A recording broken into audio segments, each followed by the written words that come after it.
And I whole for telling my mother-in-law that her generous offer was actually a manipulative way to control my life? Trigger warnings: classism, infidelity, emotional manipulation, controlling behavior. Throwaway because my mother-in-law, and maybe even my fiancé, read Reddit. This is a dumpster fire right now. Okay, so I, female 30, am engaged to my fiancé Mark, male 31. We're getting married in 6 months. Mark's family, especially his mother-in-law, are a lot. They're quite wealthy and traditional, and frankly, mother-in-law has a habit of trying to micromanage everything in Mark's life, and by extension, now mine. The big drama started around the wedding venue. Mark and I found this beautiful, slightly unconventional place that we both absolutely loved. It's an old, restored theater downtown, exposed brick, a bit quirky, totally yes. It's also pricey, but within our budget if we make some compromises elsewhere. We were so excited. We told mother and father. Father-in-law was reserved but seemed okay. Mother-in-law? She visibly recoiled. Her dream, apparently, was for us to get married at the same exclusive country club she got married at, where all their friends have weddings. She started immediately listing all the problems with the theater venue. Parking will be a nightmare. It's not sophisticated enough. What about the acoustics for the string quartet I was planning? We weren't planning a string quartet. Then came the offer. Emile sat us down and said, very formally, that while she and Fil were disappointed, we weren't considering the country club. They understood it was our day. But because the theater venue was so much more expensive than what they had budgeted for, which we never asked them to budget for, we had our own budget. They would graciously offer us a substantial sum of money, enough to cover about 40% of the theater venue cost. It sounded generous, right? Mark thought so. I was immediately wary. Emile's gifts always come with strings. I thanked them but said we had our budget covered and would be fine. Emile got this tight, almost angry look. She said, nonsense, darling. A wedding should be a celebration, not a financial stressor. We want to do this for you. She kept pushing. Fil added that it was a genuine wedding gift, no strings attached. Mark was beaming, thanking his parents profusely, saying how amazing they were. I felt cornered. Eventually, I caved and accepted, still feeling uneasy. Later that week, Emile started sending me links. Links to florists near the country club. Links to bakers who only deliver to the country club. She started asking about decor choices that would only make sense at the country club. When I gently reminded her we were having the wedding at the theater, she'd get flustered and say things like, oh, right. Well, this florist might make an exception, or it's just so much easier with vendors who know the traditional venues. The final straw came last night. We were at their house for dinner. Emile brought up the venue again. She said, now, about the ceremony flow at the theater. I was thinking it might be easier to have the reception at the country club after. Just the reception, for dancing and easier bar service. I snapped. I looked her dead in the eye and said, Emile, with all due respect, this stops now. We chose the theater. We love the theater. Your generous offer wasn't about helping us.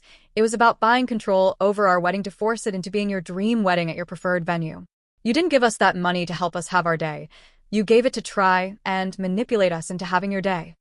The table went silent. Fil looked horrified. Mark looked utterly stunned and then furious. Emile's face crumbled. She started crying, saying how could I be so cruel, that they were only trying to help, that I was ungrateful. Mark jumped up, yelling that I had massively overstepped, insulted his parents, and ruined the evening. He said I was being paranoid, and that their offer was genuine, and I was just being difficult and unappreciative. We left immediately.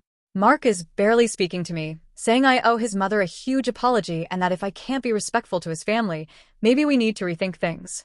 Emile is apparently distraught. Part of me feels justified because I truly believe her gift was manipulative and a way to leverage control. But another part of me is reeling from the fallout. Did I handle it badly? Should I have just accepted the money and ignored the suggestions? Was I too harsh? AITA for calling out my Emile's offer as manipulative control instead of just accepting it quietly? Comments. Commenter 1. Your fiancé is an idiot, but he's been manipulated by his parents his entire life, so he cannot see the forest for the trees. You did right by sticking up for yourself against her passive-aggressive behavior. Just know that it will never end. Consider that if you continue with the relationship and wedding. OOP. Thank you for telling me what I needed to hear. Commenter 2. Info. Are you sure the venue you chose is what your fiancé wants? He might be using his mother to make his point if he's turned his anger on you here. OOP. He has never suggested otherwise and has been enthusiastic talking about the venue I chose. Update. 2 days later. It has only been 2 days since that dinner, but it feels like everything has unraveled. Mark and I barely spoke after we left his parents' house. I tried to explain where I was coming from again, calmly this time, but he shut down. He said I embarrassed him and hurt his mother. He kept repeating that I was being dramatic and ungrateful. It felt like I was talking to a stranger. Then yesterday, I found out something that broke me. A friend of mine saw Mark having lunch with another woman. At first, I told myself it was probably innocent. I wish it had been. But when I confronted him, he admitted it. He has been seeing someone else. It started a few weeks ago. And the worst part? It was someone his mother introduced him to. Someone from her country club circle. She kept telling him this girl came from a better family and was more compatible with the kind of life they had planned for him. He said it was not serious. That he was confused.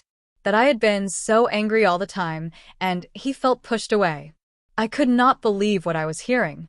I asked him if he ever truly wanted to marry me, or if I was just the easy choice until his mother pushed him to upgrade. He did not answer. So I ended it. I packed a bag and left. We had not sent out invitations yet. The venue can still be canceled, mostly refunded. What hurts most is not losing the wedding. It is realizing I was trying to fight for someone who would not fight for me, who let his mother control him to the point that he let her hand him a replacement. I am heartbroken, Angry. Numb. but somewhere deep down, I also feel relieved. I would rather walk away now than stay and become someone small enough to fit inside their picture-perfect frame. Thank you to everyone who commented before.